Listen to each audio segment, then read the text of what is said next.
नमस्कार, मैं डॉक्टर मुकुल खंडेलवाल आज आप लोगों को कबीर दास की काव्य चेतना के बारे में बतला रही हूँ। आचार्य रामचंद्र शुक्ल जी ने लिखा है, भक्ति के आंदोलन की जो लहर दक्षिण से आई, उसी ने भारत की परिस्थिति के अनुरूप हिंदू मुसलमान दोनों के लिए एक सामान्य भक्ति मार्ग की भावना लोगों में जगाई। इसके पहले नाथपंथी हृदय पक्ष शून्य सामान्य अंतः साधना का मार्ग निकाल चुके थे। महाराष्ट्र के प्रसिद्ध भक्त नामदेव ने हिंदू मुसलमान दोनों के लिए एक सामान्य भक्ति मार्ग का आभास दिया। कबीर दास के लिए नाथपंथी योगी बहुत कुछ रास्ता निकाल चुके थे। कबीर ने एक व्यवस्थित रूप में निर्गुण पंथ के नाम से एक भक्ति मार्ग चलाया। यह सामान्य भक्ति मार्ग एकेश्वरवाद का एक निश्चित स्वरूप लेकर खड़ा हुआ, जो कभी ब्रह्मवाद की ओर ढलता था और कभी पैगंबरी खुदावाद की ओर। यह निर्गुण पंथ के नाम से प्रसिद्ध हुआ। इसकी ओर ले जाने वाली सबसे पहली प्रवृत्ति जो लक्षित हुई, वह ऊंच नीच जाति पाति के भाव का त्याग और ईश्वर की भक्ति के लिए मनुष्य मात्र को समान अधिकार की थी।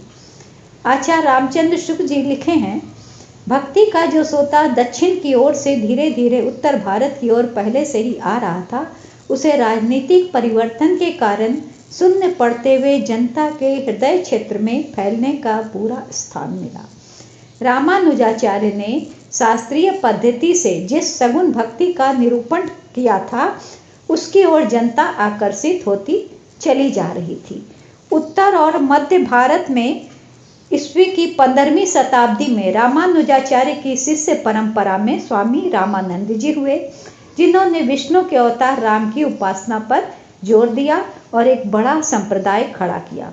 इसमें कोई संदेह नहीं है कि कबीर को जो राम नाम प्राप्त हुआ वो रामानंद जी से ही प्राप्त हुआ, परंतु आगे चलकर कबीर के राम रामानंद के राम से भिन्न हो गए। कबीर ने जिस निर्गुण भक्ति का प्रतिपादन किया, उसमें ज्ञान पक्ष की प्रधानता के कारण रहस्य और गुह्य की प्रवृत्ति रही, लेकिन सूफियों के प्रेम तत्व को ग्रहण करने के कारण निर्गुण पंथ में प्रेम विकृत नहीं हुआ। कबीर ने भारतीय अद्वैतवाद की कुछ स्थूल बातें ग्रहण की और दूसरी ओर योगियों और सूफी फकीरों से संस्कार प्राप्त किए। वैष्णव धर्म से उन्होंने अहिंसावाद और प्रपत्तिवाद लिया। वस्तुतः कबीर का लक्ष्य एक ऐसी सामान्य भक्ति का प्रचार था जिसमें हिंदू मुसलमान दोनों योग दे सके और भेदभाव का परिहार हो सके। यही कारण है कि कबीर की रचनाओं में एक और बहुदेवोपासना, अवतारवाद, मूर्ति पूजा का खंडन मिलता है, तो दूसरी ओर मुसलमानों की कुर्बानी, नमाज, रोजा आदि की निस्सारता भी दर्शाई गई है। वस्तुतः कबीर शुद्ध ईश्वर प्रेम और सात्विक जीवन का प्रचार करना चाहते थे। कबीर ने जिस निर्गुण भक्ति का प्रतिपादन किया, वह ज्ञान को लेकर चली, भगवान के निर्गुण स्वरूप को लेकर चली। कबीर ने समस्त व्रतों, उपवासों और तीर्थों को एक साथ अस्वीकार कर दिया। अस्पष्ट शब्दों में उन्होंने उद्घोष किया कि प्रेम ही साध्य है, प्रेम ही साधन। व्रत भी नहीं, नमाज भी नहीं, रोजा भी नहीं, हज भी नहीं, तीर्थ भी नहीं। एक निरंजन अलह मेरा, हिंदू तुरक दुहु नहीं मेरा। राखूं बरत न मुहर्रम जाना, तिस ही सुमरो जो रहे निदाना।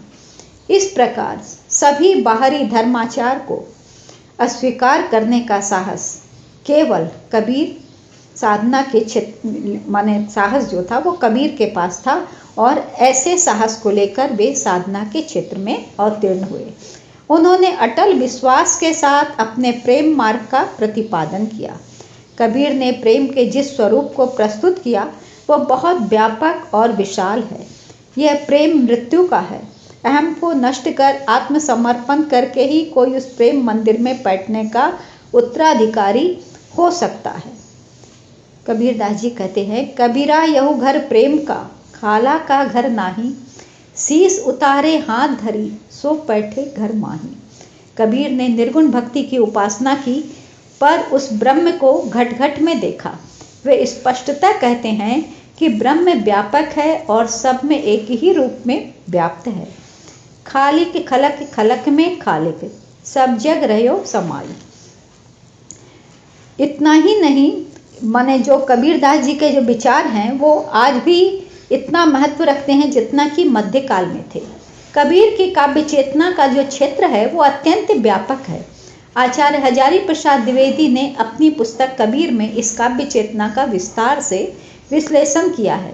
उन्होंने उत्तर भारत की संत परंपरा के इस महान साधक की काव्य चेतना को, जहाँ एक ओर ब्रह्म और माया के संबंध में अद्वैत वेदांत से प्रभावित सिद्ध किया है, वहीं निर्गुण राम की कल्पना, बाह्याडंबर विरोध, संत भक्त की उदार चेता भावना, भगवत प्रेम के आदर्श आदि की दृष्टि से विश्लेषित किया है।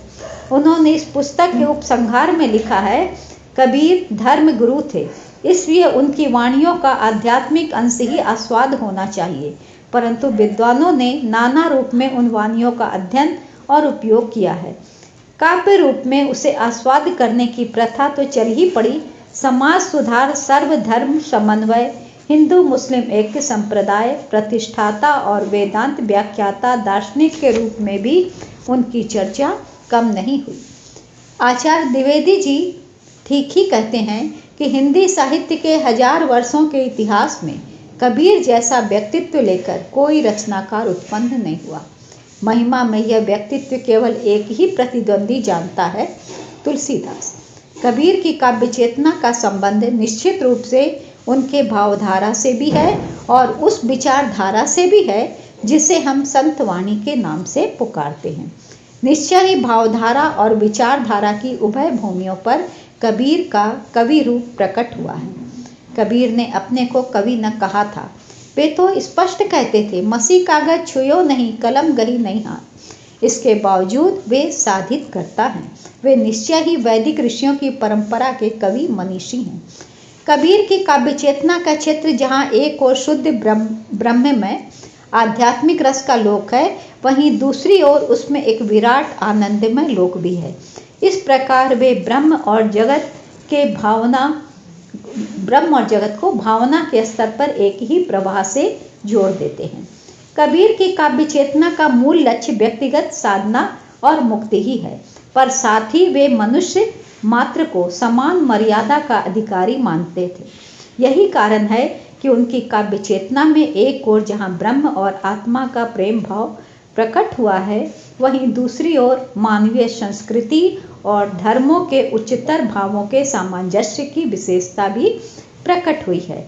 कबीर ने न केवल बाह्याचार का विरोध किया, बल्कि भगवत विश्वास के शुद्ध भावनात्मक आधार पर ही ईश्वर भक्ति को अवलंबित भी किया। इसीलिए उनकी काव्य चेतना मूलतः संत भक्त की काव्य चेतना है। भक्त कवि का एक क्रांतिकारी पक्ष भी है जो उनके व्यक्तित्व से निर्धारित होता है। यह व्यक्तित्व देश काल के साथ प्रतिक्रिया करने वाला, मन और बुद्धि के समन्वित पक्ष से कार्य करने वाला व्यक्तित्व है। उनकी काव्य चेतना में आत्मज्ञान और लोक ज्ञान को समरस करने का जो प्रयत्न मिलता है, वह उन्हें रामानंद से ही प्राप्त हुआ। अनन्य भक्ति के साथ जिस भाव रूप में ब्रह्म और माया का यह संबंध प्रकट हुआ है, उसमें यदि योग रहस्य का थोड़ा कम सम्मिश्रण होता तो निश्चय ही कबीर का काव्य और भी अधिक व्यापक महत्व का हो जाता। बाह्याचार का विरोध कबीर की भावधारा का एक अंग है और उनकी विचारधारा से भी समर्थित है। बाह्याचार बहुल जिस शुष्क साधना की मरुभूमि में कबीर खड़े हैं, उनसे प्रेरित होने का प्रश्न ही नहीं। वे निर्मम भाव से सनातन इस्लामी कर्मकांड की आलोचना करते हैं। निश्चय ही उनकी जो भावना है, व्याकुलता है, हमारी समझ में आती है। बाह्याचार में निबद्ध विश्वासों की जड़ता से जो मानसिक पराभव हो रहा था, उससे न केवल कबीर ने एक सचेत योद्धा की तरह काव्य और लोक के क्षेत्र से भागने की चेष्टा की, बल्कि भक्ति के द्वारा उन्होंने प्रेम का एक सामान्य मार्ग निकालने की भी चेष्टा की।